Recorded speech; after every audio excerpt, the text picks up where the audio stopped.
লাইলাতুল নিসফে মিন শাবান, শাবান মাসের দিবাগত রাত্রিতে, মিডল অফ দ্য শাবান, দিবাগত রাত্রিতে সাহুর করে 15 তারিখে শাবানের সিয়াম পালন করলে পেছনের গুনাহ ক্ষমা হয়। শুনেছেন কি শুনেননি? হাদিস মেড ইন চায়না। তো এই লাইলাতুল নিসফে মিন শাবানকে কেন্দ্র করে আমাদের সমাজে এখনো বহু সমাজে হালুয়া রুটির প্রচলন আছে। হালুয়া রুটির প্রচলন আছে। তো তারা বলে যে হালুয়া রুটি এই জন্য করি, রাসূলুল্লাহ সাল্লাল্লাহু আলাইহি সাল্লাম উহুদের যুদ্ধে দাঁত মোবারক শহীদ হয়ে গিয়েছিল, তাই সেদিন তিনি খাবার শক্ত খেতে পারেননি, নরম নরম হালুয়া খেয়েছিলেন, তাই তার ভালোবাসায় আমরা আজকে হালুয়া খাই। সুন্দর কথা, যুক্তি আছে তো? আমি আপনাকে দুটো কথা বলবো, একটা যুক্তি, দুই একটা দলিল। আগে যুক্তিটা বলি। যুক্তিটা কি? শাইনুর রহমানকে খুব ভালোবাসেন, আজকে আপনি জলসাতে দাওয়াত করেছেন, একেবারে কলিজা দিয়ে ভালোবাসেন। রাস্তায় আসতে গিয়ে অ্যাক্সিডেন্টে আমার পাটা একটু ব্যথা করছে বা ভেঙে গিয়েছে।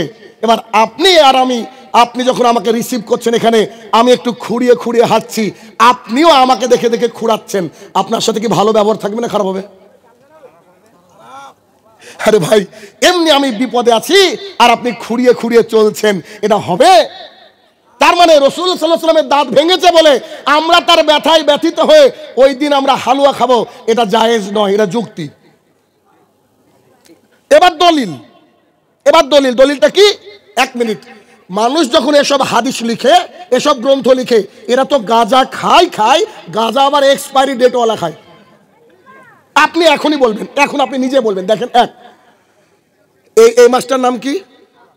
শাবান, এরপরে রমাদান, তারপরে শাওয়াল। ভালো করে বুঝবেন, শাবান, রমাদান, শাওয়াল। 3য় হিজরির শাওয়াল মাসের ওই সম্ভবত শনিবার রাসূলুল্লাহ সাল্লাল্লাহু আলাইহি ওয়াসাল্লামের দাঁত মোবারক ভেঙে গিয়েছিল উহুদের ময়দানে। শাওয়াল মাসে রাসূল সাল্লাল্লাহু আলাইহি ওয়াসাল্লামের দাঁত ভাঙলো, আর আমাদের দাঁতে ব্যথা হলো আল্লাহ রসুলের দাঁত ভাঙার 2 মাস আগে। কেন বলেছি গাঁজা খাই বুঝতে পেরেছেন কি? রাসূলুল্লাহ সাল্লাল্লাহু আলাইহি ওয়াসাল্লামের দাঁত এখনো ভাঙেনি, আর আপনার আমার দাঁত ভাঙা শুরু হয়েছে, ব্যথা শুরু হয়েছে। তার মানে আমি আপনাকে এর আগের যুক্তি দিয়ে বুঝাতে চাইলাম, যখন আপনি কোরআন এবং সুন্নাহ বলবেন তখন আপনাকে ফলো করতে হবে মুহাম্মদ সাল্লাল্লাহু আলাইহি সাল্লামকে। তিনি যেমন করে চলেছেন, যেমন করে বলেছেন, যেমন করে আমল করেছেন, যেমন করে জাতির সামনে দিনের দাওয়াত দিয়েছেন, তেমন করে আপনাকে হুবহু জাতির সামনে দিনের দাওয়াত দিতে হবে।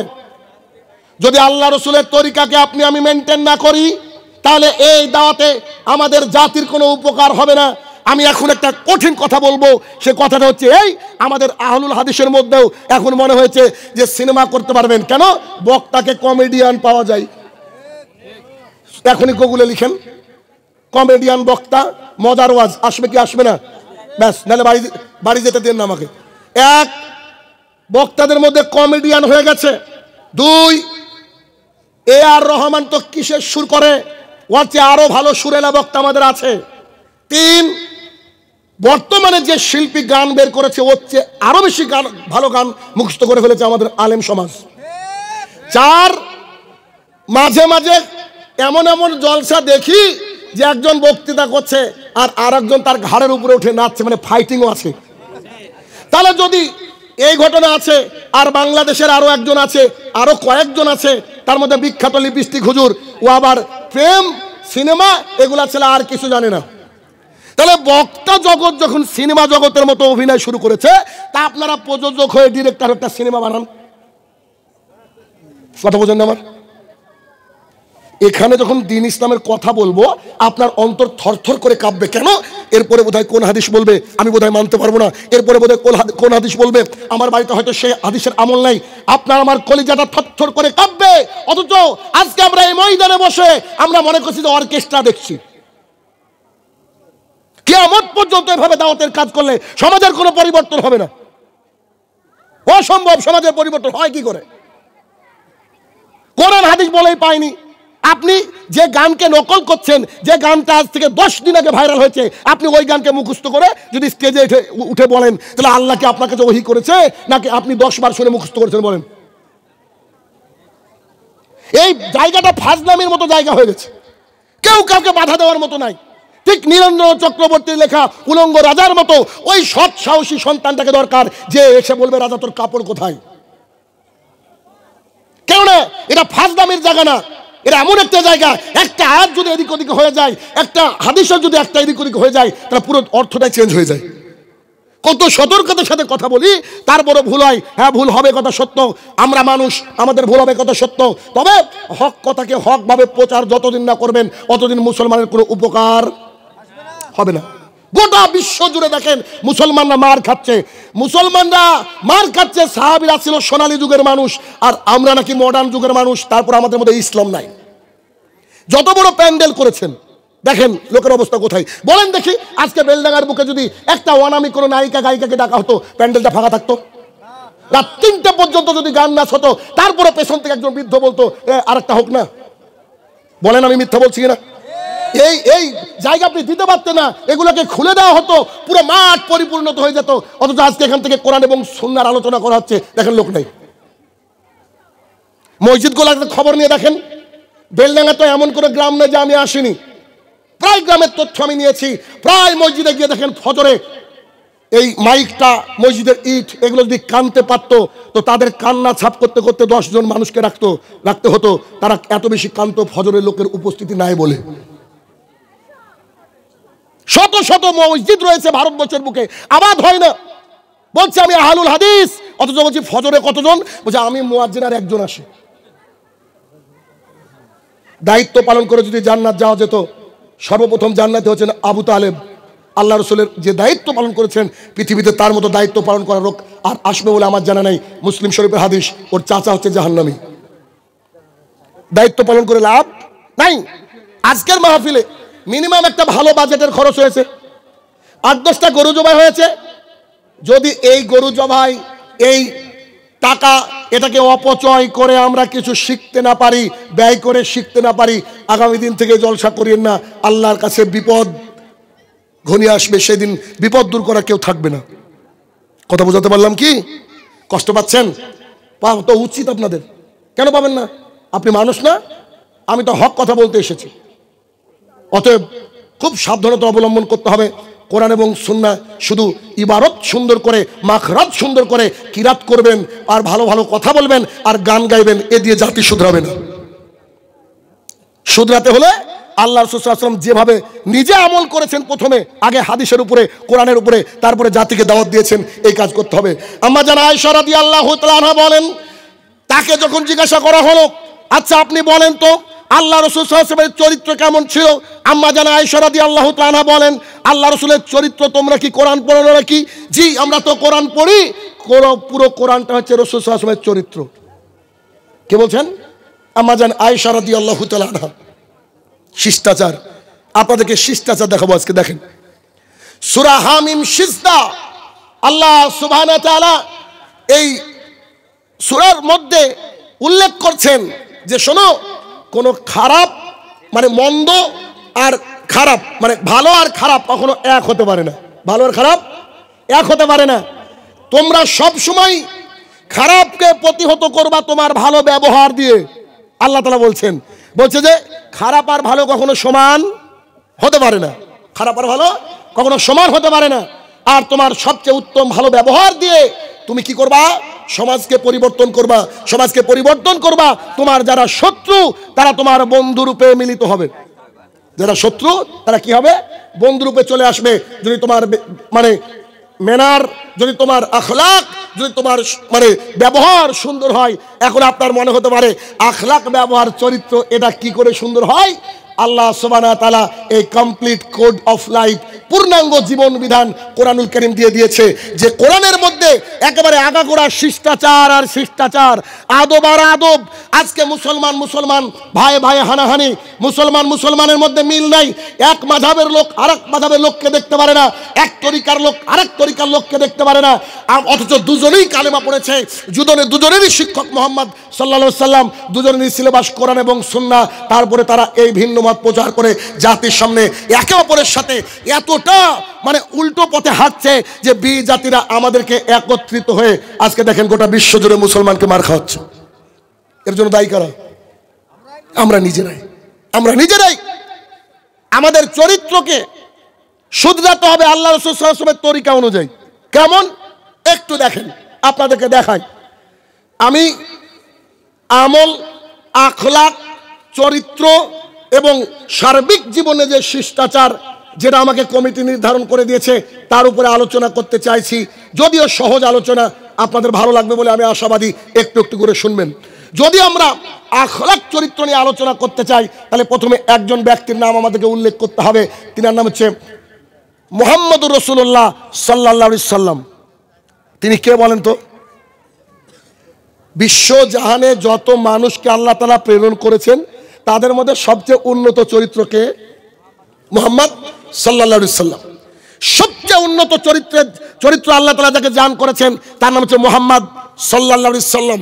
দলিল, আনাস ইবনে মালিক রাদিয়াল্লাহু তাআলা আনহু বলেন, আমি মুহাম্মদ সাল্লাল্লাহু আলাইহি সাল্লামের খেদমতে 10টি বছর পার করে দিয়েছি। তিনি আমাকে জীবনে উফ এই শব্দটুকু করেননি। আমি মুহাম্মদ সাল্লাল্লাহু আলাইহি সাল্লামের খেদমতে 10টি বছর পার করেছি, তিনি আমাকে উফ এই শব্দটুকু করেননি, এবং তিনি আমাকে কোনোদিন বলেননি যে তুমি এটা কেন করেছো, তুমি এটা কেন করনি। কি দিয়ে বুঝাবো? আল্লাহ রাসূল সাল্লাল্লাহু আলাইহি ওয়াসাল্লাম কে?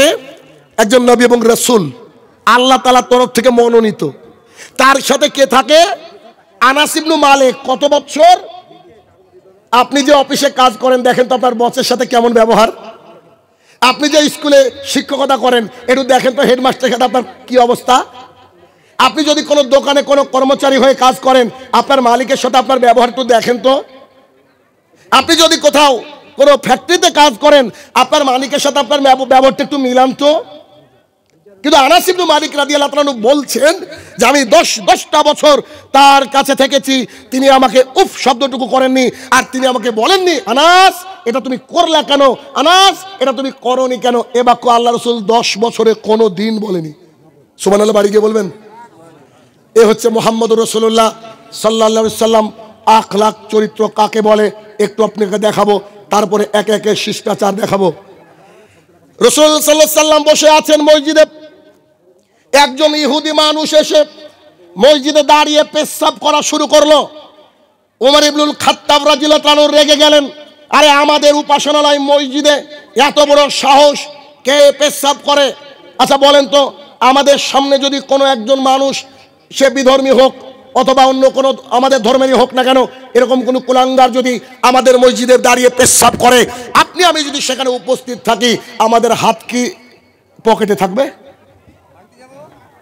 নিশ্চয়ই সে বহরমপুর হসপিটালে ভর্তি হবে। এটা আমাদের চরিত্র, আমরা মানুষ।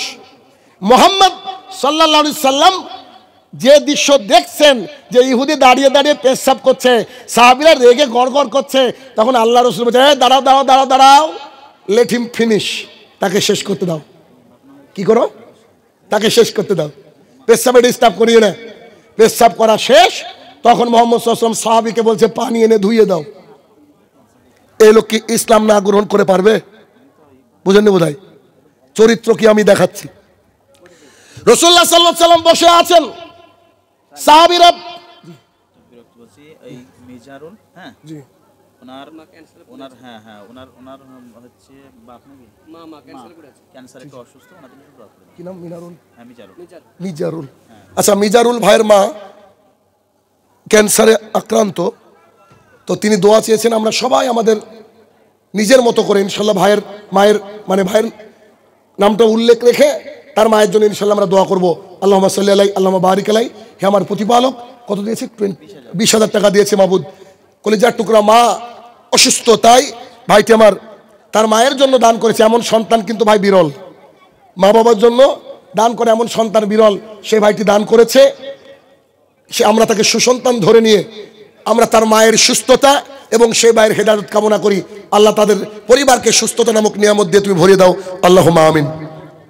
রাসূলুল্লাহ সাল্লাল্লাহু আলাইহি ওয়াসাল্লাম বসে আছেন, এমত অবস্থায় সাহাবাই কেরাম কিছু যুদ্ধ বন্দীদের নিয়ে আসছেন, একে একে ধরে ধরে নিয়ে আসছেন। রাসূলুল্লাহ সাল্লাল্লাহু আলাইহি ওয়াসাল্লাম খেয়াল করলেন যে একজন সাহাবী সুমামা বিন উসাল একে ধরে এনেছে, ধরে এনে নিয়ে যাচ্ছে। এখন বলেন তো সাহাবীরা কিন্তু ওকে চিনে না। রাসূলুল্লাহ সাল্লাল্লাহু আলাইহি ওয়াসাল্লাম বলছে, ও সাহাবীরা তোমরা কি জানো কাকে ধরে এনেছো? তো বলছে বন্দী, যুদ্ধে হেরে গিয়েছে, ধরে এনেছি, কি অসুবিধা? তো বলছে যে যাকে ধরেছো উনি একটা এলাকার গোত্রপতি, ধরেন এমপি, বুঝলেননি? এমপি বুঝতে পেরেছেন? এখন এমপি কে ধরে আনছেন আম পাবলিক, কেমন হবে? তো রাসূলুল্লাহ সাল্লাল্লাহু আলাইহি ওয়াসাল্লাম মিসকে হাসছেন আর বলছে ওকে খাবার দাও, ওকে ভেতরে নিয়ে গিয়ে খাবার দাও। রাসূলুল্লাহ সাল্লাল্লাহু আলাইহি ওয়াসাল্লাম তার কাছে গিয়ে বলছে, সুমামা ইবনে উসাল কেমন আছো? তো বলছে আপনি যদি আমাকে ছেড়ে দেন মুক্তিপণ দেওয়া হবে, আর আপনি যদি আমাকে হত্যা করেন তার বিনিময় নেওয়া হবে, মানে আপনাকে হত্যা করা হবে। কোথায় আছে ও? আল্লাহ রসুলের ঘরে, আল্লাহ রসুলের বাসায়, আল্লাহ রসুলের বাড়িতে থেকে আল্লাহ রসুলকে বলছে ছেড়ে দিলে তো বাঁচলেন, আর না ছাড়লে ভাগ্যে খারাপ আছে, সোজা ভাষা বুঝানোর জন্য। পরের দিন রাসূল সাল্লাল্লাহু আলাইহি ওয়াসাল্লাম বলছেন, সুমামা কি খবর? আপনি যদি ছেড়ে দেন আপনাকে মুক্তিপণ দেওয়া হবে, আমাকে যদি হত্যা করা হয় তার ব্যবস্থা পরে করা হবে। কিছু বললেন না। তৃতীয় দিন একই বাক্য, কিছু বললেন না। রাসূলুল্লাহ সাল্লাল্লাহু আলাইহি ওয়াসাল্লাম তাকে সাহাবায়ে কেরামকে বলে তাকে ছেড়ে দাও, গোত্রপতি। যখন তাকে ছেড়ে দেওয়া হলো, তিনি রাস্তায় যাচ্ছেন আর ভাবছেন এ আবার কোন ক্যাটাগরির মানুষ আল্লাহ তাআলা দুনিয়াতে পাঠিয়েছেন, যে মানুষটাকে তার বাড়িতে থেকে হুমকি দিলাম দিন রাত, সে আমাকে মারতে পারতো, হত্যা করতে পারতো, গুম করে দিতে পারতো, অথচ সে আমার সাথে এত সুন্দর আচরণ করলো, তারপর আমাকে ছেড়ে দিল। তার অন্তরটা পরিবর্তন হয়ে গেল। ঘুরে এসে আল্লাহ রসুলকে বলছে আমি দ্বীন ইসলাম গ্রহণ করতে চাই। সুবহানাল্লাহ, আমি দ্বীন ইসলাম গ্রহণ করতে চাই। রাসূল সাল্লাল্লাহু আলাইহি ওয়াসাল্লাম তাকে কালেমা পড়ালেন। কালেমা পড়ানোর পর তখন তিনি আমাদের হয়ে গেলেন দ্বীনী ভাই। দেখেন তাহলে এই যে কোরআনুল কারীমের হামিম সেজদার 33-34 নম্বর আয়াত, আল্লাহ সুবহানাহু ওয়া তাআলা বলেছেন যে তোমার সবচেয়ে উত্তম ব্যবহার তোমার শত্রুর সাথে করো, সে অবশ্যই তোমাকে বন্ধুরূপে একদিন দেখা দিবে। আল্লাহ রাসূল সাল্লাল্লাহু আলাইহি ওয়াসাল্লাম এর এই বাক্যটা, আল্লাহ সুবহানাহু ওয়া তাআলার এই বাক্যটা আল্লাহ রাসূলের এই ক্যারেক্টারের সাথে, চরিত্রের সাথে পুরোপুরি মিলে গেল। রাসূলুল্লাহ সাল্লাল্লাহু আলাইহি ওয়াসাল্লামের চরিত্র ছিল এইটা, সাহাবায়ে কেরামের চরিত্র ছিল আল্লাহ রাসূল সাল্লাল্লাহু আলাইহি ওয়াসাল্লামের হুবহু। তিনারা অনুসরণ করার চেষ্টা করতেন। এই জন্য আমাদেরও যে আদব এবং শিষ্টাচার তা শিখতে হবে কোথা থেকে? কোরআন এবং সুন্নাহ থেকে, আল্লাহ রাসূল এবং তার সাহাবায়ে কেরাম থেকে। আসুন এক এক করে। প্রথম আদব এবং শিষ্টাচার এ বিষয়ে যদি আমরা কথা বলি, তাহলে হচ্ছে একজন মুসলমান তার পরিচিত অথবা অপরিচিত কোনো মানুষকে দেখলে প্রথমে সালাম প্রদান করবে। এটা হচ্ছে অন্যতম শিষ্টাচার। আপনার সন্তান ফোনটাকে কানে তুলে বলছে হ্যালো বলেন, এ কথা বলা যাবে না। আপনার সন্তানকে, আপনার সন্ততিকে, আপনার পরিবারের লোকজনকে শেখাবেন তোমরা যখনই কোনো মুসলমান এবং পরিচিত হোক অপরিচিত হোক তাদেরকে দেখলে তোমরা সালাম প্রদান করবা। তোমরা যখন কোনো বাড়িতে ঢুকবা, নিজের হোক অথবা পরের বাড়িতে হোক, তোমাদের প্রথম ডিউটি এবং দায়িত্ব হচ্ছে তোমরা বাড়ির মধ্যে সালাম দিবা। যদি তোমার বাড়িটা তালাবদ্ধ থাকে, বাড়িতে যদি কেউই না থাকে, তারপরেও বাড়িতে চাবিটা বিসমিল্লাহ বলে ঢুকিয়ে প্রথমে বলতে হবে আসসালামু আলাইকুম ওয়া রাহমাতুল্লাহ। সালাম দিয়ে বাড়িতে ঢুকতে হবে। কেন? সালাম দিলে বাড়িতে ঢুকলে বারাকা আসে, সালাম দিয়ে বাড়িতে ঢুকলে শয়তান নাস্তানাবুদ হয়ে যায়। সালাম দিলে বাড়িতে যে ফেরেশতারা থাকে সেই ফেরেশতারা সালামের জবাব দিয়ে থাকে। আজকে থেকে শুরু করবেন, বলেন ইনশাল্লাহ। নিজের বাড়িতে ঢোকার সময় সালাম দেওয়া হয় না, অথচ অন্য জায়গায় সালাম দেওয়া হয়। মানুষকে জিজ্ঞাসা করলে বলে হয় লজ্জা লাগে, বলে না? অবশ্যই নিজের বাড়িতে হোক আর অপরের বাড়িতে হোক ঢুকতে গেলে কি করতে হবে? সালাম দিতে হবে। সালামের ব্যাপারে খুবই গুরুত্বপূর্ণ কথা। 1 নম্বর পয়েন্ট হচ্ছে এই, রাসূলুল্লাহ সাল্লাল্লাহু আলাইহি ওয়াসাল্লাম বলছে ও আমার সাহাবীরা তোমরা কি জানো যে তোমাদেরকে জান্নাতে নিয়ে যাওয়ার জন্য একে অপরের প্রতি ভালোবাসা, একে অপরের প্রতি ঈমান, মানে ঈমান এবং একে অপরের প্রতি ভালোবাসা, এই দুটো জিনিস বেশি কাজ করে। তখন রাসূল সাল্লাল্লাহু আলাইহি ওয়াসাল্লামকে সাহাবায়ে কেরাম বলছে, আচ্ছা, তখন মুহাম্মদ সাল্লাল্লাহু আলাইহি ওয়াসাল্লাম বলছে, আমি কি তোমাদেরকে বলে দেব যে একে অপরের সাথে ভালোবাসা কি করে বাড়ে? ঈমানের বিনিময়ে কি? জান্নাত। আর ঈমানের পূর্বে থাকে ভালোবাসা। ভালোবাসার তরিকা বলতে চাইলেন মুহাম্মদ সাল্লাল্লাহু আলাইহি সাল্লাম। তখন রাসূল সাল্লাল্লাহু আলাইহি ওয়াসাল্লাম বলছে, তোমরা যখন একে অপরকে দেখবা তখন সালাম দাও, আর যদি তোমরা সালাম দাও দেখবা দুজনের অন্তরকে আল্লাহ তাআলা নরম করে দেবে, একে অপরের মধ্যে ভালোবাসা সৃষ্টি করে দেবে। তাহলে যে আপনার শত্রু, তাকে যদি আপনি সালাম দেন, সেই সাথে সাথে আরো একটু কাজ করেন, মুসাফা করেন, হ্যান্ডশেক করেন, তাহলে উভয়ের অন্তর থেকে ঘৃণাকে আল্লাহ তাআলা দূরে সরিয়ে দিবেন এবং উভয়ের মধ্যে ভালোবাসা তৈরি করে দেওয়ার মালিক কে? আল্লাহ সুবহানাহু ওয়া তাআলা। তাহলে 1 নম্বর পয়েন্ট কি জানলাম? মুসলমান চেনা অচেনা যদি আমরা দেখি রাস্তায়, তাদেরকে আমরা সালাম দিব। 1। 2, নিজের বাড়িতে ঢুকতে গেলে, বাড়িতে সদস্য থাকুক আর না থাকুক, আমরা বাড়িতে ঢোকার আগে কি করব? সালাম দিব। 3, সালাম দিলে আল্লাহ রাসূল সাল্লাল্লাহু আলাইহি ওয়াসাল্লাম বললেন যে তোমাদের মধ্যে একে অপরের মধ্যে ভালোবাসার সৃষ্টি হবে, আর ভালোবাসার সৃষ্টি হলে আল্লাহ তাআলা হয়তো ঈমান ঢেলে দিবেন, আর ঈমানের বিনিময়ে আল্লাহ তাআলা জান্নাত দিয়ে দিবেন। আচ্ছা, আরেকটা কথা সালাম এর সঙ্গে সম্পৃক্ত, সেটা কি? ছোট্ট একজন সাহাবী, অল্প বয়স্ক সাহাবী ওমর ইবনুল খাত্তাব রাদিয়াল্লাহু তাআলা বাড়িতে গিয়েছেন, যাওয়ার পরে বলছেন আসসালামু আলাইকুম ওয়া রাহমাতুল্লাহ, আবার বলছেন আসসালামু আলাইকুম ওয়া রাহমাতুল্লাহ, আবার বললেন আসসালামু আলাইকুম ওয়া রাহমাতুল্লাহ। কোনো উত্তর তিনি পেলেন না, তিনি ওখান থেকে ঘুরিয়ে আসলেন। শেষের দিকে ওমর ইবনুল খাত্তাব বুঝতে পেরেছিলেন কেউ বুঝি সালাম দিচ্ছে, তিনি ঘর থেকে বেরিয়ে আসতে আসতে দেখছেন সাহাবী চলে যাচ্ছে, তখন তার সালামের উত্তর দিয়ে বলছে, শোনো, জি বলেন, তুমি ফিরে যাচ্ছ যে? তো তিনি বলছেন, আল্লাহ রাসূল সাল্লাল্লাহু আলাইহি ওয়াসাল্লাম বলেছেন কারোর বাড়িতে প্রবেশ করার পূর্বে 3 বার সালাম দিবা, যদি উত্তর না আসে তুমি সেই বাড়িতে ঢোকার পারমিশন পাবা না, ওখান থেকে রিটার্ন আসবা। উমর ইবনুল খাত্তাব রাদিয়াল্লাহু তাআলা তখন ওই মুহূর্তে হাদিসটা জানতেন না, তিনি সাহাবীকে বললেন এই হাদিসের দলিল তোমাকে দিতে হবে। তিনি বললেন আমি এরকম একটা মজলিস থেকে উঠে গিয়েছি, আমি উমর ইবনুল খাত্তাবকে নিয়ে আসলাম, উমর ইবনুল খাত্তাবকে নিয়ে এসে আমার দিনী ভাই সাহাবীদেরকে বললাম, ও আমার সাহাবীরা, আপনারা আমাকে উমরের ক্রোধ থেকে বাঁচান। কেন, কি হয়েছে? আপনারা কি এই হাদিসটা কেউ শুনেছেন যে কারোর বাড়ি থেকে 3 বার সালাম দিলে উত্তর না দিলে ফিরে আসতে হয়? এটা কি কেউ শুনেছেন? তখন অন্যান্য সাহাবীরা বলতে লাগলেন, জি আমরা তো এটা শুনেছি। তখন তিনি বললেন, উমর ইবনুল খাত্তাব বলছেন, হে আমার প্রতিপালক, আমার এই সাহাবীর ইলমে বারাকা নাজিল করো, তার পরিবারে বারাকা নাজিল করো। অত্র হাদিস থেকে আমরা দুটো জিনিস শিখলাম। এক, আমরা প্রথম শিখলাম কারোর বাড়িতে গিয়ে বারবার কলিং বেল দাবাবো না। একবার দিয়ে একটু দাঁড়িয়ে থাকি, মানুষ অপ্রস্তুত থাকতে পারে, মানুষ বাথরুমে থাকতে পারে, আরো কত কি হতে পারে, কি পারে না? তাহলে তাকে কি করতে হবে? একটু ওয়েট করতে হবে, আরো কিছুক্ষণ পর একবার দেন, এরকম। অথবা কাউকে ডাকতে গিয়ে বারবার চিৎকার করবো না, 1 2বার দেখে কি করতে হবে বলেন? দাঁড়িয়ে থাকতে হবে, থেমে যেতে হবে। 1। 2, যদি কোনো দিনী ভাই আপনার ভুলটা ধরিয়ে দেয়, তার জন্য আপনাকে তিরস্কার নয়, তার জন্য দোয়া করতে হবে, ভুল যদি বৈধ হয়। উমর ইবনুল খাত্তাব রাদিয়াল্লাহু তাআলার মতো এত বড় ব্যক্তিত্ব, তিনি ছোট্ট সাহাবীর জন্য দোয়া করলেন, অথচ সাহাবীকে উনি উল্টো পাল্টা বললেন না। আর আমাদের সমাজের এমন কিছু এই দুনিয়াবি মৌলবি মাওলানারা আছে, তাদেরকে হক কথা বলতে গেলে বলবে তোর বাপের বিয়ে আমি পড়িয়েছি রে, বলে কি বলে না? তোর বাপের বিয়ে আমি পড়ি, তুই আমাকে দিন শিখাবি?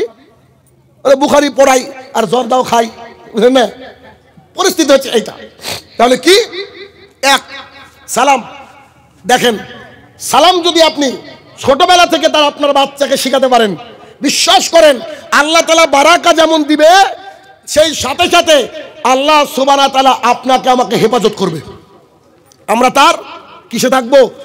হেফাজতের মধ্যে থাকবো। এই জন্য বেশি বেশি করে সালাম প্রদান করাবেন। ছোট্ট বাচ্চা হয়েছে, 3 মাস হলো বাচ্চার বয়স, কানে গিয়ে প্রতিদিন সালাম দিবেন, পারবেন না? পারা যায় না? আচ্ছা, একটা আপনাকে ইফেক্ট দেখাচ্ছি। ইফেক্ট অনেকে তো শুনেছেন সাইড ইফেক্ট, আমারটা ইফেক্ট। কেমন? আমার মেয়ের তো এখন 6 বছর বয়স, এখন তো অনেক বড়, অনেক 6 বছর মানে অনেক। একেবারে যেদিন থেকে কথা বলতে শুরু করেছে আমার মেয়ে, তারপরে কিছুদিন পর থেকে ও বাড়িতে সালাম দিয়ে ঢুকে। আমার বাড়িতে মিনিমাম দিনের মধ্যে 1 থেকে 150 তার উপরে সালাম হয়। কেন? এটা আমার বাড়ি, ওই লাইটের ওখানে ওরা দাদার বাড়ি। ও শুধু যায় আর আসে, ততবার সালাম ততবার সালাম। মাঝে মাঝে স্ত্রী বিরক্ত হয়ে বলে, আরে আল্লাহকে কি শিখিয়েছি। কেন তার বিরক্ত হওয়ার কারণ কি? ও ততক্ষণ পর্যন্ত সালাম দিবে যতক্ষণ না সালামের উত্তর শুনতে পাবে। আর ওর মাকে বলা হয়েছে, তুমি যদি ছাদে রান্না করো তোমার আওয়াজ যেন পাড়ার কেউ না শুনে। মানে দুইজনই বিপদে, বুঝেন নি বোধহয়? ওর আম্মু জোরে চিৎকার করে সালামের উত্তর দিতে পারে না, আর ও আবার সালাম এর উত্তর না পেয়ে বাড়িতে ঢুকবে না, বা ঢুকলে ওর মেজাজ খারাপ। তো এই যে সালামের প্রচলন হয়েছে, কিন্তু মজার ঘটনা ঘটেছে কয়েকদিন আগে, এই 1-1.5 মাস আগে বোধহয়। আমি বাড়িতে ঢুকছি, আমি বলেছি আসসালামু আলাইকুম রহমতুল্লাহ। ওর আম্মু আর আমার ছেলে উপরে আছে, হঠাৎ করে দেখছি আমার মেয়ে বলছে ওয়ালাইকুম আসসালাম রহমতুল্লাহ। আমি ঘুরে গিয়ে দেখছি বাথরুমের মধ্যে, মানে ও বাথরুমে। আমি বললাম ইন্না লিল্লাহ। আব্বু কি হলো? আমি যে তুমি বাথরুম সেরে আসো, পরে কথা হচ্ছে। তখন ওকে ছাদে নিয়ে গিয়ে বলছি, আম্মু বাথরুমে যখন থাকবা, হাগুমুতু যখন করবা, এই সময় সালাম দেওয়া যাবে না, সালামের উত্তরও দেওয়া যাবে না। ঘুরিয়ে আমার মেয়ে আমাকে ফতো মারে, তুমি আমাকে শিখিয়েছো, বুঝলেন? তুমি আমাকে কোনোদিন বলেছো নাকি যে সালামের উত্তর দেওয়া যাবে না? আমি তোমাকে আমি কি রাগ করে বলছি? তোমাকে আমি আজকে শিখালাম, আজকের পর থেকে আর করবো না, ঠিক আছে? আচ্ছা ঠিক আছে, আর করবো না। তার মানে ওই যে ছোট্ট কলিজার টুকরা মেয়েটা, সন্তানটা, আমার ছেলেটা একেবারে ছোটবেলা থেকে সালাম দেখছে। যে কি আমরা বাইরে বেড়াতে গেছি, পুরো পরিবার চাবিটা ঢুকে বলছি বিসমিল্লাহ আসসালামু আলাইকুম, মানে 4 জনের সালাম হয়, তারপরে বাড়িতে ঢুকে আমরা। একজন দিলে হবে না, এক টিমের 4 জনকে দেওয়া লাগবে। আবার ও যদি আগে ঢুকে যায়, ও ঢুকলো আসসালামু আলাইকুম, ঢুকে পড়লো, এবার দ্বিতীয় আমি ঢুকছি আসসালামু আলাইকুম, ও দাঁড়িয়ে বলবো ওয়ালাইকুম আসসালাম, ওর ভাই আসসালামু আলাইকুম ওয়ালাইকুম আসসালাম, ওর আম্মু আসসালামু আলাইকুম ওয়ালাইকুম আসসালাম। কেন? আব্বু তুমি একদিন সালামের ব্যাপারে খুতবা দিচ্ছিলা, ওখানে তুমি বলেছো আসসালামু আলাইকুম এটা বললে 10 নেকি, আসসালামু আলাইকুম রহমতুল্লাহ বললে 20 নেকি, আসসালামু আলাইকুম রহমতুল্লাহ বারাকাতুল্লাহ 30। তাহলে কি? প্রথম শিষ্টাচার আমাদের সন্তানকে শেখাতে হবে। মা বাবাকে তো শেখাতে পারবো না, এখন তাদের বয়স বেশি, তবুও চেষ্টা করতে হবে। আমাদের ছোট্ট কলিজার টুকরা সন্তানকে বলতে হবে, আঙ্কেলকে দেখলে, কোনো আন্টিকে দেখলে বুরখা পরিহিত দাড়িওয়ালা, তাদেরকে তুমি সালাম দিবা, আর বাড়িতে ঢোকার সময় সালাম দিবা, দেখবেন আপনার বাড়িতে বারাকাত চলে এসেছে। 1 2 রাসূলুল্লাহ সাল্লাল্লাহু আলাইহি ওয়াসাল্লাম বলেছেন কুল্লু মারুফিন সাদাকা, প্রত্যেকটা ভালো কাজ হচ্ছে সাদাকা। প্রত্যেকটা ভালো কাজ কি? সাদাকা। আচ্ছা দেখেন, প্রত্যেকটা ভালো কাজ সাদাকা মানে কি? সাহাবাই কেরাম আল্লাহ রাসূল সাল্লাল্লাহু আলাইহি ওয়াসাল্লামের কাছে সবসময় জানতে চাইতেন কি করে জান্নাত পাওয়া যায়, আল্লাহর কাছে মার্কস কি করে বেশি পাওয়া যায়। আল্লাহ রাসূল সাল্লাল্লাহু আলাইহি ওয়াসাল্লাম বলতেন সিয়াম পালন করো, সালাত আদায় করো, তাহাজ্জুদ পড়ো। এবার তিনারা ভাবতেন ঠিকই আছে, আমরাও সিয়াম পালন করছি, বড় লোকরাও করছে, আমরা মানে মানুষের সাথে ভালো কথা বলছি, বড় লোকরাও করছে। আচ্ছা বড় লোকরা এক্সট্রা টাকা দান করতে পারছে, আমাদের তো কোনো দান দেওয়ার ক্ষমতা নেই, আমরা গরিব মানুষ, আমাদের জন্য কিছু আছে কি? তখন রাসূল সাল্লাল্লাহু আলাইহি ওয়াসাল্লাম বলছেন যে প্রত্যেকটা ভালো কাজ যেটা করবে এটা হচ্ছে সাদাকা। কেমন? এটা বলতে বলতে এক পর্যায়ে তিনি বলছেন যে ভালো কাজের অন্যতম এক তালিকা হচ্ছে স্ত্রী সহবাস করা। সাহাবায়ে কেরাম বলছে এটা কেমন? তখন মুহাম্মদ সাল্লাল্লাহু আলাইহি ওয়াসাল্লাম বললেন, তুমি যদি অপরের স্ত্রীকে নিয়ে কল্পনা করো, অপরের স্ত্রীর দিকে নজর দাও, বা মানে ওই বাসনা করো, তাহলে তোমার পাপ হবে। নিজের স্ত্রীর সাথে করছো, এটা হালাল হচ্ছে না। কি সুন্দর কথা। এবার কুল্লু মারুফিন সাদাকা, এটা যদি মাথায় রাখতে পারেন। একটু বলছি, একটা মানুষ হেঁটে যাচ্ছে, হাত থেকে কিছু একটা পড়ে দিয়েছে, চট করে এটাকে তুলে বলছেন ভাই আপনার এটা পড়ে গেল। একটা টোটোওয়ালা যাচ্ছিল, যেতে যেটা বাম্পে আটকে গিয়েছে, আর চলছে না সামনের দিকে।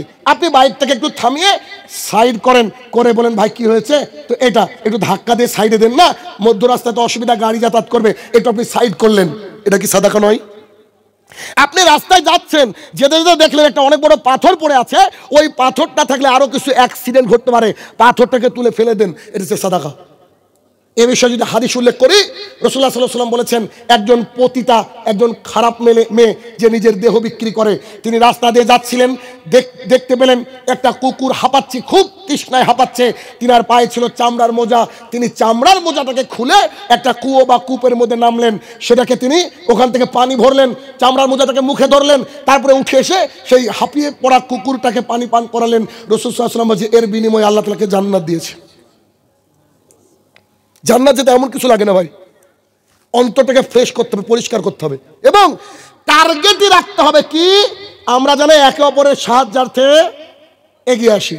একটা হাদিস আবু হুরায়রা রাদিয়াল্লাহু তাআলা আনহু বলেন, রাসূল সাল্লাল্লাহু আলাইহি ওয়াসাল্লাম বলেছেন, কোন মুসলমান যদি অপর কোন মুসলমান ভাইয়ের একটা কষ্ট দুনিয়া থেকে দূর করে দেয়, একটা কষ্ট দুনিয়া থেকে দূর করে দেয়, যে কোনো কষ্ট হতে পারে, যে কোনো কষ্ট হতে পারে, যদি দূর করে দেয় তাহলে আল্লাহ সুবহানাহু ওয়া তাআলা কিয়ামতের মাঠে তার কষ্ট সমূহ হতে একটা কষ্ট দূর করে দিবে। কিয়ামতের মাঠে আমরা কষ্ট পড়বো না?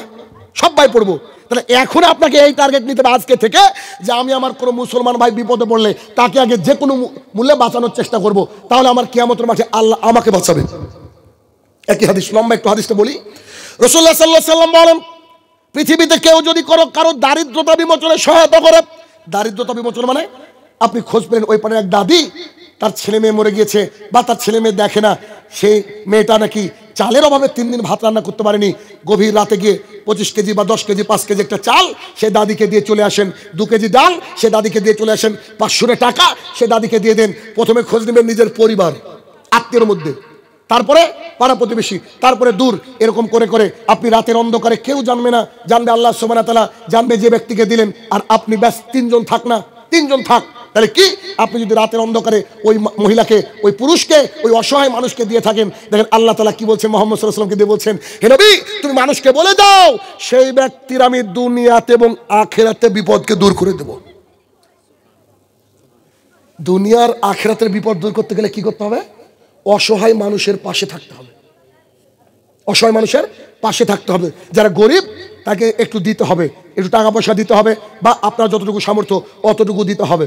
3 নম্বর কথা, রাসূল সাল্লাল্লাহু আলাইহি ওয়াসাল্লাম বলেন, কোন মুসলমান ভাই যদি কোন মুসলমানের দোষ ত্রুটিকে গোপন করে, আমরা একে অপরের অনেক সময় গীবত করার জন্য, এখন তো ফেসবুক, তার ফেসবুক নাই, গীবত বুক, ঠিক না? আমি যদি কোনো ব্যক্তিগত ভুল করি, এই ভুলটার জন্য আমি পাপের শাস্তি পাবো, আমি তো তওবা করতে পারি, পারি কি পারি না? কিন্তু আপনি আমার এই গোপন জিনিসটা জানলেন, আপনি আমার বন্ধু, আপনি চায়ের দোকানে গিয়ে বলছে জানো অমুক অমুক এই করেছিল, সে আবার আরো 10 জনকে, এটা কি গোপন রাখা হলো? আচ্ছা, প্রকাশ করে দিয়ে যে ব্যক্তি প্রকাশ করে দিল তার কোনো উপকার? 100% সে ক্ষতির মধ্যে নিমজ্জিত, সে গীবতের হকদার। আসেন এবার দেখি, কোন ব্যক্তি যদি কোনো মুসলমানের দোষ ত্রুটিকে গোপন করে, আল্লাহ তাআলা কিয়ামতের মাঠে তার দোষ ত্রুটিকে গোপন করবে। এবার এখানে একটা প্রশ্ন হতে পারে, আচ্ছা ধরেন একজন মানুষ প্রকাশ্যে মুসলমানের ভেতরে কিছু একটা ঢুকিয়ে দিয়ে এই জাতিকে ধ্বংস করার চেষ্টা করছে, সেটাও কি গোপন রাখবো? কি বলেন, সেটা রাখা যাবে? সেটা রাখা যাবে না। এখন আপনাকে শিখিয়েছি, যার সাথে দেখা হোক কি বলতে হবে? আসসালামু আলাইকুম, মুসলমান হলে। এখন আপনার বাড়িতে আজকে রাতে চোর এসেছে, আমার বক্তৃতা গিয়ে শুনেছেন, শোনার পর চোর এসেছে বলে ভাই কে? আমি চোর, আসসালামু আলাইকুম, তারপরে মারবেন নাকি? তো সব জায়গায় তো আসসালামু আলাইকুম চলবে না, বুঝেন না? তাহলে কি 2 নম্বর পয়েন্ট যেটা বললাম, যে রাসূলুল্লাহ সাল্লাল্লাহু আলাইহি ওয়াসাল্লাম বলছেন যে দুনিয়ার বুক থেকে কেউ যদি কারোর বিপদকে দূর করে দেয়, আল্লাহ কিয়ামতে তার বিপদ দূর করে দেবে। দুনিয়ার বুক থেকে কেউ যদি কারোর দারিদ্রতাতে সাহায্য করে, আল্লাহ তাআলা দুনিয়াতে এবং আখিরাতে তার সাহায্য করবে। 3, কোন মুসলমান যদি কোনো মুসলমানের দোষ ত্রুটিকে ঢেকে রাখে, আল্লাহ তাআলা কিয়ামতের মাঠে তার দোষ ত্রুটিকে ঢেকে রাখবে। এখন আপনি বলতে পারেন যে তাহেরি যে জিকির করে, এই জিকিরের কথা আপনারা বলেন যে এ হচ্ছে প্রকাশ্য ইসলামের দুশমন, বুঝেননি? যারা প্রকাশ্য ইসলামের ক্ষতি করে, যেমন বাংলাদেশে আছে হিজবুত তাওহীদ, ওদের ইমাম, ওরা বলে ইমাম, ওর ইমাম হচ্ছে সেলিম, তো ওর যে গুরু তার নাম হচ্ছে বাইজিদ খান পন্নী, ও আবার কি করে? প্রকাশ্যে সিগারেট টানের, বিড়ি টানে, ইমানদার মানুষ। তো বলছে প্রকাশ্যে খান কেন? বুঝে লুকিয়ে খেলে তো আল্লাহ তো দেখতে পাবে, আপনাদের থেকে লুকিয়ে খাওয়া হচ্ছে শিরক। কি ধর্ম বানিয়েছে চিন্তা করেন, চিন্তা করেন একবার। তাদের মুখ উন্মোচন করে দিতে হবে কি? ডক্টর, পিএইচডি হোল্ডার, সুন্নি জগতের বিশাল বড় আল্লামা, বিশাল বড় আলেম, যে কালো চশমা পরে বক্তৃতা দেয়, যার নাম অনেকদিন আগে রেখেছিলাম, কাফের গ্রুপ অফ ইন্ডাস্ট্রিজের মালিক, ও বাদ দিয়ে সবাইকে খালি কাফের, দেখলি কাফের বলে। নাম কি বলেন দেখি? এনায়েতুল্লাহ আব্বাসী। মিস্টার এনায়েতুল্লাহ আব্বাসী বলছেন, সূরা দুখানের 3 এবং 4 নম্বর আয়াতকে উল্লেখ করে বলছেন, আল্লাহ তাআলা কোরআন নাজিল করেছে শবে বরাতের রাতে। আপনার বাচ্চা ছেলে যদি কেউ মাদ্রাসায় পড়ে, ওকেও জিজ্ঞাসা করেন, ও বলবে কি কোন সূরা আছে? ইন্না আনজালনাহু ফি লাইলাতুল কদর, কদরের রাতে আল্লাহ কোরআন নাজিল করেছে। আর ও স্বভাব মানে এই শবে বরাত বিদআতকে সাপোর্ট করার জন্য কোরআনকে নিয়ে এসেছে আরো 2 মাস আগে। তো তাদের ভুলগুলো আমাদেরকে ধরিয়ে দিতে হবে। যারা কোরআন সুন্নাহর কথা বলবো বলে উল্টো পাল্টা চলে, তাদেরকে ধরিয়ে দিতে হবে। বাকি মুসলমানের ব্যক্তিগত দোষটি কি করতে হবে? যার দ্বারা সমাজ কোনো ক্ষতিগ্রস্ত নাই, তাকে ঢেকে রাখতে হবে। এরপরে রাসূল সাল্লাল্লাহু আলাইহি ওয়াসাল্লাম বললেন, কোনো ব্যক্তি যদি দ্বীন ইসলামকে চর্চার জন্য, শেখার জন্য, জানার জন্য তার বাড়ির থেকে কোনো একটা রাস্তা ধরে, আল্লাহ তাআলা তার রাস্তাটা জান্নাতের দিকে দিয়ে দেন। সুবহানাল্লাহ। এই হাদিসের অর্থ কি? আজকে যতজন মানুষ এখানে এসেছেন, উদ্দেশ্য কি? দিন জানা। আজকে আপনাদের রাস্তাটা কোথায় কোথায় যেত বলেন তো? বড়ুয়াতে যেতেন, কেউ একটু কাজী সাহেব মোড়ে যেতেন, কেউ স্ত্রীর সাথে গল্প করতেন। চারিদিকে ছিল কিনা রাস্তাটা? সবারই রাস্তাটা আল্লাহ তাআলা এখানে আনিয়েছেন। তার মানে নিশ্চিত হয়তো আল্লাহ সুবহানাহু ওয়া তাআলা আমাদেরকে কবুল করেছেন বলে, আল্লাহ তাআলা আমাদেরকে জান্নাতের সহজ পথে দিতে চায় বলে আজকে আমরা এত বড় গ্রাম থেকে সামান্য কিছু মানুষের উপস্থিতি এখানে হয়েছে। আসলে ওরা হচ্ছে কপাল পোড়া, যারা আমি অত দূর থেকে আসলাম আর যারা বাড়ি থেকে আসতে পারেনি, এদের ভাগ্যে হেদায়েতের আলো হয়তো নাই। আমরা দোয়া করি আল্লাহ তাআলা তাদেরকে হেদায়েত দান করুক, আল্লাহুম্মা আমিন। তাহলে কি? শিষ্টাচার। আমরা শিষ্টাচার শিখছি। 3 নম্বর শিষ্টাচার হলো, যখন আমরা পানি পান করব, পানি পান করার সময় আমরা বাম হাতে পান করি কি করি না? এমনও মানুষ আছে, দিন জানা মানুষ, বাম হাতে গ্লাস ধরে ডান হাত তলায় ঢুকায়। এটা ডান হাত নয়, ভুল হচ্ছে। পুরো ডান হাতে ধরতে হবে আপনাকে, না হাতের তালুতে নিয়ে খান, না 2 হাত দিয়ে খান, তাও ঠিক আছে, কিন্তু এভাবে খাওয়া যাবে না। ভালো করে বুঝেন। কি রাসূলুল্লাহ সাল্লাল্লাহু আলাইহি ওয়াসাল্লাম বললেন, পানি পান করতে গেলে 6খানা নিয়ম লাগবে। 6খানা। একটা মুসলমান আমরা যদি পানি পান করি 6টা নিয়ম লাগবে। 1, প্রথমে পানিটাকে দেখে নিতে হবে, কারণ ইসলাম হচ্ছে সায়েন্টিফিক। নোংরা থাকতে পারে পানিতে। 1, পানিকে দেখে নিতে হবে। 2, ডান হাতে ধরতে হবে। 3, বসতে হবে। 4, বিসমিল্লাহ বলতে হবে। 5, 3 শ্বাসে পানি পান করতে হবে, মানে ঢকাঢক পানি পান করা যাবে না। 6, শেষে বলতে হবে আলহামদুলিল্লাহ। এ হচ্ছে একজন মুসলমান পানি পান করলো। তাহলে পানি পানের আদব হচ্ছে এইটা, যে 6খানা নিয়ম মেনটেন করে পানি পান করব। এখন বিজ্ঞানীরা বলছে, কোনো ব্যক্তি যদি দীর্ঘদিন দাঁড়িয়ে ঢকঢক করে পানি পান করে, এই ব্যক্তির 95% চান্স হচ্ছে কিডনি ফেলিওরের। বুঝেননি বোধহয়? এই কথা বোধহয় আমি মজা পেয়েছি, মজাটা আপনারও পাবেন। কি? সমস্ত বিজ্ঞানীর বাবার বাবা মুহাম্মদ সাল্লাল্লাহু আলাইহি ওয়াসাল্লাম 1450 বছর আগে বলেছেন। বুঝেননি? কিসের ডাক্তার? তিনি ডাক্তারের বাবা ছিলেন। তাই 1450 বছর আগে, যখন সায়েন্সের এস পর্যন্ত ছিল না, তখন তিনি জাতিকে বলেছেন যে তোমরা পানি পান করার সময় 3 শ্বাসে পান করো, ধীরে ধীরে পান করো, বসে পান করো, আরামসে পান করো, তারপরে শেষে আল্লাহর গুণগান গাও।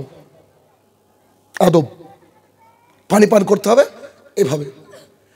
4 নম্বর আদব হচ্ছে, যখন আমরা ইস্তেঞ্জা অর্থাৎ পায়খানা বাথরুম ব্যবহার করব, পায়খানা বাথরুম যখন আমরা ব্যবহার করব, পায়খানা বাথরুমে যাওয়ার পূর্বে আল্লাহ রাসূল সাল্লাল্লাহু আলাইহি ওয়াসাল্লাম দোয়া শিখিয়েছেন।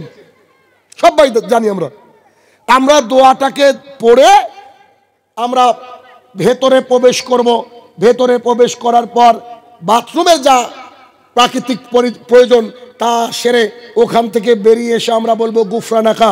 তার মাঝে একটা কথা হচ্ছে যে মুসলমানকে এত সতর্কতা অবলম্বন করতে হবে, বাড়ি করার সময় দেখতে হবে যে আমার পায়খানার প্যান বা কোমর যেটা, সেটা যেন পূর্ব পশ্চিম অর্থাৎ কাবার দিক অথবা পেছন বা সামনে যেন না হয়। আবু সাঈদ খুদরি রাদিয়াল্লাহু তাআলা আনহু একজন জনৈক খ্রিস্টান বলছে, আরে তোমাদের ধর্মে কি পায়খানা বাথরুমের সিস্টেমও তোমাদের নবী বলে গিয়েছে? তখন উনি বলছেন, জি, আল্লাহ রাসূল বলেছেন যখন তোমরা পেশাব পায়খানা করবা তখন যেন তোমাদের পেছন বা সামনেটা যেন মানে কাবার দিকে না হয়, সোজা কথা। তাহলে আমাদেরকে এটা যদি পশ্চিম হয়, এটা যদি পূর্ব হয়, আমাদের পায়খানার প্যান কি করতে হবে? এইদিকে। আরেকটা কথা আপনাকে বলি, এই রিলেটেড খুবই গুরুত্বপূর্ণ কথা, হয়তো অনেকে জানেন না, এটা খুব জানা দরকার। সেটা কি? যখন আপনি আপনার শৌচ কাজ সম্পন্ন করবেন, রাসূলুল্লাহ সাল্লাল্লাহু আলাইহি ওয়াসাল্লাম লজ্জাস্থানে ডান হাত লাগাতে নিষেধ করেছেন। লজ্জাস্থানে ডান হাত লাগাতে নিষেধ করেছেন। এই জন্য ফরজ গোসল করার সময় ডান হাতে মগ বা বদনা ধরে আপনার বাম হাত দিয়ে পরিষ্কার করতে বলেছে। ইস্তেঞ্জার আরো একটা গুরুত্বপূর্ণ জিনিস, যেটা খুবই গুরুত্বপূর্ণ আপনাদের জন্য জানার, যারা একটু বড় লোক মানুষ, যাদের বাথরুমে গিজার আছে, গিজার বুঝেন কিনা, গরম পানি হয়। এটা কিন্তু খুব কঠিন একটা কথা বলতে যাচ্ছি, এটা লাগে, মানে এটা প্রয়োজন। কেমন? শীতকালে আমরা গিজার দিয়ে দিই। আচ্ছা বলেন তো, বাথরুমে যখন আমরা প্রবেশ করি একটা দোয়া পড়ি, তো ওই দোয়ায় কি পড়ি আমরা? বাংলাটা কি? হে আল্লাহ, এই যে ভেতরে আছে শয়তান বা জিন, তার থেকে আমি কি চাইছি? পানা চাইছি। আচ্ছা, এবার তার মানে বাথরুমে যে শয়তান এবং জিন থাকে, এটা বুঝলেন? এটা বুঝলেন তো? এবার বুঝেন, জিনের ছোট ছোট বাচ্চারা ওই নলের সাথে খেলাধুলা করে। ওই যে গিজার বা বিভিন্ন নল আছে না, খেলাধুলা করে। এবার আপনি গিজার দিয়ে দিয়েছেন বাইরে থেকে, এবার ট্যাপটাকে চালিয়ে দিয়েছেন, ওই নলের পানি যেটা বেরাবে এটা তো গরম বেরাবে, বুঝলেন না বোধহয়? ওই পানিতে যদি জিনের কোনো বাচ্চার গা হাত পুড়ে যায়, তাহলে আপনাকে জিন কিন্তু যে কোনো মূল্যে ক্ষতি করার চেষ্টা করবে। এই জন্য গিজার যখন দিলেন, কিন্তু ভেতরে গিয়ে যখন আপনি ইটাকে নলটাকে খুলবেন, তখন বলবেন বিসমিল্লাহ। আশা করছি তথ্যটা নতুন বোধহয় আপনাদের কাছে। বিসমিল্লাহ বলতে হবে। কেন? জিনরা কিন্তু আমাদের মানুষকে ক্ষতি করার চেষ্টা করে। কোন জিন? যারা দুষ্টু জিন। কিছু মানুষ আছে না, মানুষের ক্ষতি করে। এলাকায় কিসের আবাদ হয় বলেন তো? পাট হয়, পাট হয়, পাট আর পেঁয়াজ। দেখবেন কিছু মানুষকে দেখা যায়, ও মাঠে যাচ্ছে, হাতে একটা হাসি টাসি কিছু একটা আছে, ও যাচ্ছে আর পাটের জমির সাইড দিয়ে এরকম করতে চলে যাচ্ছে। আছে না নাই? এরকম শয়তানও আছে। আবার চারিদিক দেখে পাটের মাথাগুলো কেটে নিয়ে ছাগলকে খাওয়াচ্ছে। এরকম বহু মানুষ পাওয়া যায়, যে নিজের জমি নাই অথচ তার বাড়িতে ঘাসের অভাব নাই বা আনাজের অভাব নাই। তাহলে কি? এটা হচ্ছে বাথরুমের শিষ্টাচার। সন্তানকে শেখাবেন, 1, ঢোকার পূর্বে দোয়া পড়তে হবে। 2, ডান হাত লাগানো যাবে না। 3, যখন আমরা গিজারটাকে ছাড়বো বিসমিল্লাহ বলবো।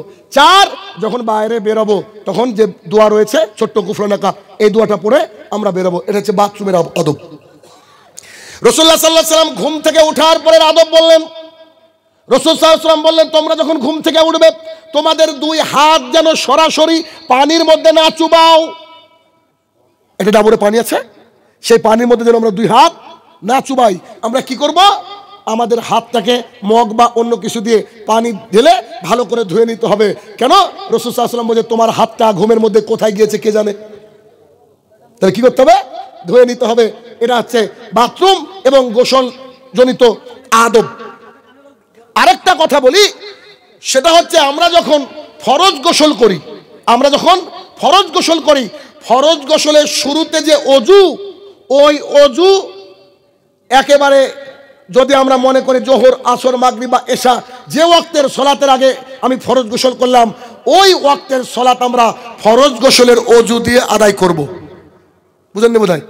অজু দ্বিতীয় করার প্রয়োজন নাই। এটা হচ্ছে গোসলের শিষ্টাচার, গোসলের বিহেভিয়ার। এরপরে রাসূলুল্লাহ সাল্লাল্লাহু আলাইহি ওয়াসাল্লাম বলেন, যখন তোমার সন্তান জন্ম নেবে, সন্তান জন্ম নেওয়ার পর তোমার সন্তানের সুন্দর একটা নাম রাখবে। সুন্দর কি নাম রাখবে? 1, তার আগে হচ্ছে যে তোমরা কি করবে? সন্তানের ডান কানে আজান দেওয়ার কথা বলা হয়েছে। যদিও কিছু উলামায়ে দ্বীন বলছে ডান কানে আজান আর বাম কানে ইকামত, এটা জায়েজ নয়। শুধু আজানের বাক্যগুলা তাকে বলতে হবে, আজানের সুর করে দিতে হবে এমনটা নয়, শুধু আজানের বাক্যগুলা সন্তানকে শোনাতে হবে। 2, সন্তান জন্ম নেওয়ার পর সন্তানের 7 দিন যেদিন হবে সেই দিন আকিকা দিতে হবে। ছেলে হলে 2টা, মেয়ে হলে 1টা ছাগল। ছেলে হলে 2টা, মেয়ে হলে 1টা ছাগল। ছাগল দাতা হোক অথবা না দাতা হোক, ছাগলের বয়স পুজুক অথবা না পুজুক, আমাদেরকে ছেলে হলে 2টো, মেয়ে হলে 1টা, 7 দিনের দিন আকিকা দিতে হবে। মাঝে আরেকটা কথা ছেড়ে দিলাম, যদি কোনো ব্যক্তি মনে করে যে আমাদের এলাকায় কোনো সম্মানিত আলেম রয়েছেন, এই সম্মানিত আলেম যারা আছেন, সম্মানিত আলেম যারা, এই সম্মানিত আলেমকে দিয়ে সন্তানের মুখে মধু অথবা খেজুর চিবিয়ে তাহানিক বলা হয়, তাহানিক যদি করে নিতে পারেন এটা ভালো। তাহানিক যদি করে নিতে পারেন এটা ভালো। এরপরে সন্তানের যেদিন আকিকা দিবেন সেই দিন সন্তানের মাথায় যে চুল রয়েছে, এই চুলগুলাকে ব্লেড দিয়ে চেঁচে সমপরিমাণ রূপা, রূপা বুঝেন? রূপা কি বলেন তো? চাঁদি। সমপরিমাণ রূপা, চুলের ওজনের রূপা, এটা আপনি মানুষকে দিয়ে দেবেন। তবে আলেম সমাজ বলছেন রূপা না দিলেও চলবে, ওই মোটামুটি কিছু একটা টাকা দিয়ে দিলেও চলে। এটা আলেম বলছেন, আলেমগণ বলছেন। তাহলে কি? এটা হচ্ছে সন্তানের আদব। সন্তানের আদব, সন্তান জন্মের পূর্বে মায়ের আদব হচ্ছে এইটা যে তার মা যখন তার পেটে বাচ্চা আসবে সে তখন থেকে দ্বীন ইসলামকে বেশি বেশি করে চর্চা করবে, বেশি বেশি করে প্র্যাকটিস করবে। পেটে বাচ্চা আসলে বেশি বেশি কোরআন তেলাওয়াত করবে, বেশি বেশি কোরআনের সাথে সম্পৃক্ত থাকার চেষ্টা করবে। তাহলে তার সন্তান কোরআনিক মাইন্ডেড হবে। এটা বিজ্ঞানীরাও বলছে। আর রাসূলুল্লাহ সাল্লাল্লাহু আলাইহি ওয়াসাল্লামের কাছ থেকে আমরা এটাই পাই যে যখন মানে আদব এইটা পাই যে মা আজে বাজে টিভি সিরিয়াল ইত্যাদি দেখবে না, সে কি করবে? সে যেন কোরআনের সাথে বেশি বেশি সম্পৃক্ত থাকে সেই ব্যবস্থা করবে। এরপরে সন্তানকে শেখাতে হবে, সেই সাথে মা বাবা শিখবে। বাড়িতে যখন কোনো দরজা জানালা লাগাবে সেই সময় সে বিসমিল্লাহ বলবে। কি বলবে? বিসমিল্লাহ বলবে। আর সন্তান, এখন আমার সদ্য সন্তান হলো, এই সন্তান কথা বলা যাবে না, কথা বলা জানে না। এই সন্তানকে মা যখন তার বুকের দুধ পান করাবে, ফিডার খাওয়াবে, তখন মা বলবে বিসমিল্লাহ। কি বলবে? কে বলবে কথাটা? মা বলবে। মা যদি বিসমিল্লাহ না বলে তাহলে এই খাবারে শয়তানের অংশগ্রহণ থেকে যায়। আদব, এরকম আদব যদি বলতে যাই ভাই সারা রাত কেটে যাবে। আদবের তো শেষ নেই। আরো একটা অন্যতম আদব হচ্ছে যখন আপনি আমি মসজিদে যাব, মসজিদে যাওয়ার পর 2 রাকাত সালাত আদায় করে তারপরে মসজিদে বসতে হবে। এটা হচ্ছে মসজিদের আদব। আমাদের এক শ্রেণীর মাযহাবী ভাইরা আছে, এরা হচ্ছে মসজিদে ঢুকে বসে, এদেরকে বলা হয় আদবের বিপরীত কি? বিয়াদব। দেখেন বসে কি বসে না, দেখেন এটা ওরা মনে করে বসা বোধহয় ফরজ। গিয়ে দেখবেন একটু বসে আবার তারপরে উঠে সালাত আদায় করে। অথচ রাসূলুল্লাহ সাল্লাল্লাহু আলাইহি ওয়াসাল্লাম খুতবা দিচ্ছিলেন, এমত অবস্থায় একজন ব্যক্তি বসে পড়লেন, আল্লাহ রাসূল তাকে দাঁড় করে দিয়ে বললেন তুমি কি 2 রাকাত সালাত আদায় করেছো? সেই ব্যক্তি বললেন না। তখন মুহাম্মদ সাল্লাল্লাহু আলাইহি ওয়াসাল্লাম বললেন সাল্লি রাকাতাইন ক্বাবলা ইয়াজলিস, বসার পূর্বে 2 রাকাত নামাজ পড়তে হবে, বসার পূর্বে 2 রাকাত সালাত আদায় করতে হবে। এখন আপনি ভাবছেন ঠিক আছে আমি বাড়ি থেকে সুন্নত পড়ে এসেছি ফজরের, তাহলে আপনি দাঁড়িয়ে থাকেন, বসবেন না। কথা বোঝা গেল কিনা? আর যদি মনে করেন যে না আমার একটু এখনো 10-15 মিনিট আছে, তাহলে আপনি তাইহাতুল ওযু ধরেন বাড়িতে পড়েছেন, সুন্নত বাড়িতে পড়েছেন, এবার দখলুল মসজিদ পড়েন, আছে তো। তাহলে কি? এই হচ্ছে শিষ্টাচার, এই হচ্ছে আদব, যে মসজিদে ঢুকে আমরা কি করব? সরাসরি বসবো না। এজন্য মসজিদে ঢুকে কি করতে হবে? আপনাদের এখানে আমি এসে দাঁড়িয়ে আছি, মানে আমার 2 সাথী ওযু করতে গেছে, আর আমার আবার ওযু অনেকক্ষণ থাকে।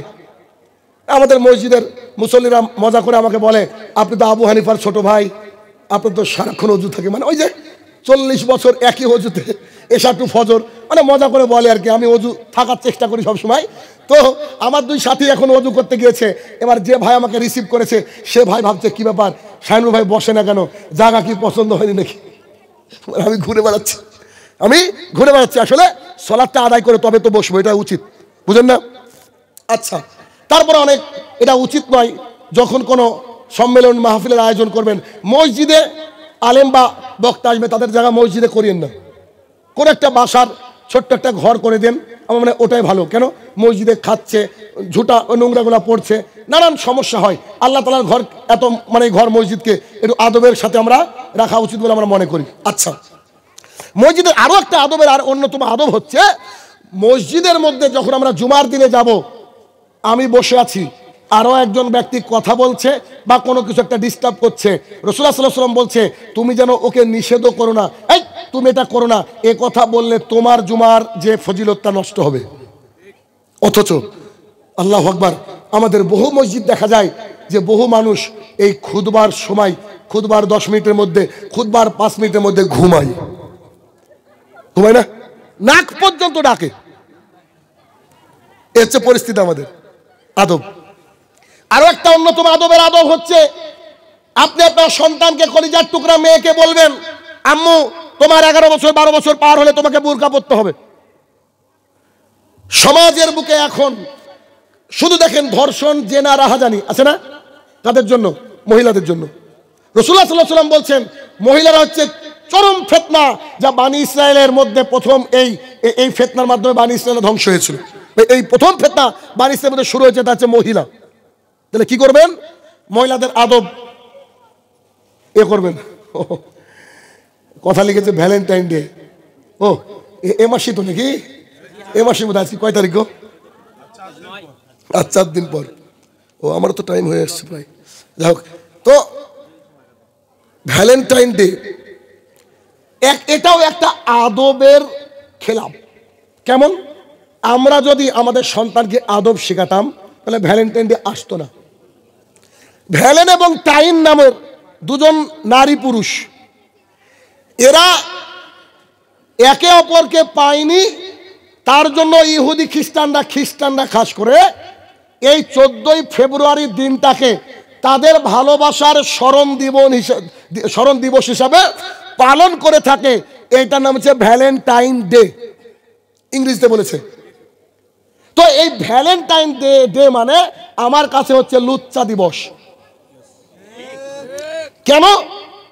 রাসূলুল্লাহ সাল্লাল্লাহু আলাইহি সাল্লাম বলছেন, যদি কোনো নারী আর পুরুষ একটা ঘরে থাকে সেখানে তৃতীয় জন থাকে শয়তান।